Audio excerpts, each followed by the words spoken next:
அனைவருக்கும் வணக்கம் நண்பர்களே. நீங்கள் பார்த்துக்கிட்டு இருக்கிறது யூனிவர்ஸ் ஆஃப் கண்டெய்னர்ஸ். இன்னைக்கான பதிவில் நாம் எதை பற்றி பார்க்க போகிறோம் அப்படின்னா, ஷிப்பிங் கண்டெய்னர்களுடைய வகைகள் மற்றும் அதனுடைய பயன்பாடுகளை பற்றி தான் நம்ம பார்க்க போகிறோம். வீடியோக்குள்ளே போகிறதுக்கு முன்னாடி இந்த ஷிப்பிங் கண்டெய்னர்களை பயன்படுத்தி ஹாலிவுட்டில் எடுக்கப்பட்ட மிக பிரபலமான ஒரு சண்டை காட்சியை நாம் பார்க்கலாம்.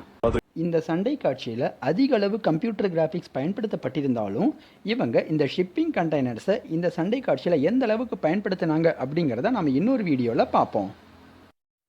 அதே போல் இந்த சண்டை காட்சியில் நீங்கள் பார்க்குற மாதிரி கண்டெய்னர்கள் அனைத்தும் ஒரே மாதிரியாக இருக்கிறதில்ல. பொருட்களினுடைய அளவு, பொருட்களினுடைய குணாதிசயங்களை பொறுத்து அவை எடுத்து செல்லப்படக்கூடிய கண்டெய்னர்களுடைய வகைகளும் மாறுபடுது. இவ்வாறாக 16 வகையான கண்டெய்னர்கள் உலக அளவில் பயன்படுத்திக்கிட்டு இருக்காங்க. அவை என்னென்ன வகைகள் அப்படின்னா, dry storage container, flat rack container, open top container, tunnel container, open side storage container, double doors container, refrigerated ISO container, insulated or thermal containers, tank container, cargo storage roll container, off height container, car carriers, intermediate bulk ship containers, drums container, special purpose container, swap bodies container, இப்படியாக 16 வகைகள் உள்ளன.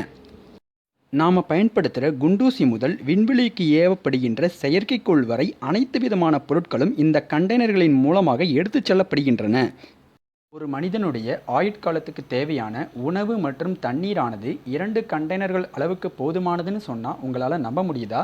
அது எப்படின்னு நாம் அடுத்த வீடியோவில் பார்ப்போம். இந்த வீடியோ உங்களுக்கு பிடிச்சிருந்ததுன்னா லைக் பண்ணுங்கள், ஷேர் பண்ணுங்கள், கமெண்ட் பண்ணுங்கள், மறக்காமல் சப்ஸ்கிரைப் பண்ணுங்கள். நன்றி, வணக்கம்.